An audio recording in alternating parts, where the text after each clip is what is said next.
I want to introduce everyone to our moderator, Rob, from Caldwell IP. Caldwell IP has been an annual sponsor of the MIT Enterprise Forum of Cambridge for 2 years now, and we are so thankful for their partnership and for bringing us this excellent panel tonight. Thanks, Katya. Yep. First off, I wanted to thank everyone for joining us live and on the web. It's an unseasonably warm day in Boston. I don't know if that means the groundhog saw a shadow or not, but we're grateful anyway. Thanks for coming, everyone. We have an awesome panel today. As Katya mentioned, my name is Rob Moore. I am from Caldwell IP, which is a Boston-based law firm that specializes in helping clients understand where IP can fit into their business and then helping them realize that value. But a lot of the questions that arise writ large for IP and where it can fit in with someone's business, there are peculiarities to that affect universities. And that's what we're going to explore today with a really intriguing panel.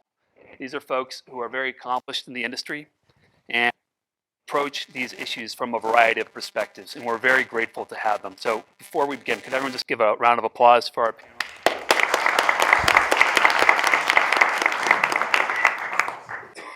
So I wanted to begin just by introducing each panelist to the audience and make sure that everyone understood the perspective that they were offering. And I'd like to start first with our three panelists who are working directly for tech transfer offices. So to begin, I'd like to start with Ian McClure, who is the Executive Director of the Office of Technology Commercialization at the University of Kentucky, which is an R1 research university. Before he joined Kentucky, Ian led the business development team of Blackstone IP before its acquisition by the investment bank Houlihan Lokey. And he founded a startup that raised more than $20 million and had over 30 employees, and he practiced law. Each year since 2013, he's been named to the Intellectual Asset Management Strategy 300, an industry listing of the world's leading IP strategists. So Ian, first tell me, what drew you to working for a TTO? As you just heard, sort of a non-traditional path, really, I think, to tech transfer. I was originally from Kentucky, and so it was, on one hand, an opportunity to go back home. I was in Chicago at the time with the investment bank that I was with immediately prior. But it was also an opportunity to make real impact for me. I saw need and I saw opportunity, I think, to do this, especially at the University of Kentucky, an R1 flagship land-grant institution in the state that had a lot of opportunity for improvement and was given, fortunately, the support and rope to make some of those changes. In over 3 years, we were able to scale up metrics, capabilities, competencies of the office to get us to benchmark levels and to do some really neat things. So, you know, the decision to go into tech transfer was in some way, a coming home and to make a difference, but also because it was everything I had done in my career, all boiled into one. Tech transfer is an amazing, just kind of boiling pot right of backgrounds and disciplines. I had done law, I had done banking, I had done entrepreneurial endeavors and startups, and this was sort of all of that with intellectual property really as a baseline, right? And that's the way I like to think about tech transfer. Is intellectual property and licensing are two things that for a while was considered sort of traditional tech transfer, but still is as integral to everything that happens in the process as anything else, and we can get into that. So Ian, you mentioned ramping up the office. Tell me a little bit about UK's tech transfer office.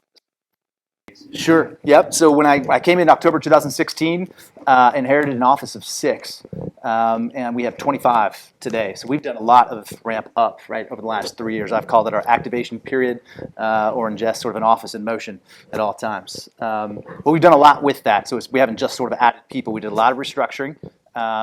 We built a team-based approach. One real unique approach we have is that a lot of technology transfer offices within universities are what we would call cradle to grave, which means the licensing folks within the office also handle the initial evaluation of the invention disclosures and the patent prosecution process, liaising with the outside counsel.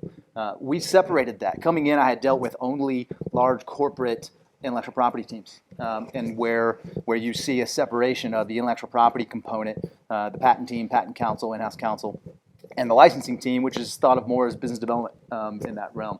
And you don't have the licensing people also dealing with the invention disclosures as closely as you see most often in the tech transfer space.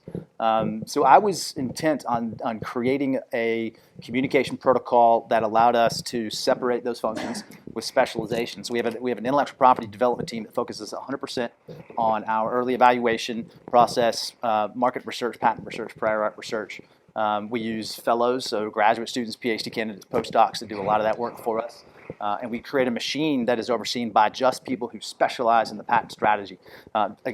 Importantly, I wanted people to focus on that because I didn't want them to do it as an administrative function. We view it as a real strategic endeavor of the office. But to do that separate from the main liaising with faculty, the commercialization, strategy development, and the industry partnering and startups, you have to have clean commercial communication protocols because those people can't do that work without having the right information about the IP process.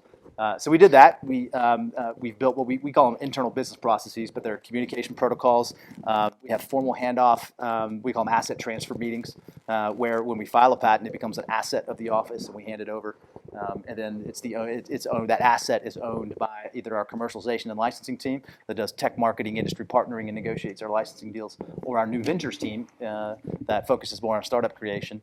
And that diversion pathways between those two depends on an all-hands-on-deck pipeline meeting where we decide as a team with sort of a fully informed input system on which direction it should go. So that's allowed us. We were able to add a lot of people, but and we structured in that way. But we needed to launch new programs to scale, to service wrap what we were doing. We didn't just want to execute licenses. We needed to handhold our licensees, if the majority of them were going to be small businesses to startups, to help them de-risk the technologies further. So we launched a proof of concept fund. We launched an accelerator process that we call UK Excel. That is ICOR-like. If anyone in the room knows what ICOR is, we took components of the ICOR process, the customer discovery piece most pointedly, and added some other elements that we like, including team building. And we add mentors to the process where we ask industry and startup executives to come in and actually sponsor our teams as they go through this UK Excel process, which is really, that helps, right? And we're just at the tipping point of seeing the fruits of some of that labor too.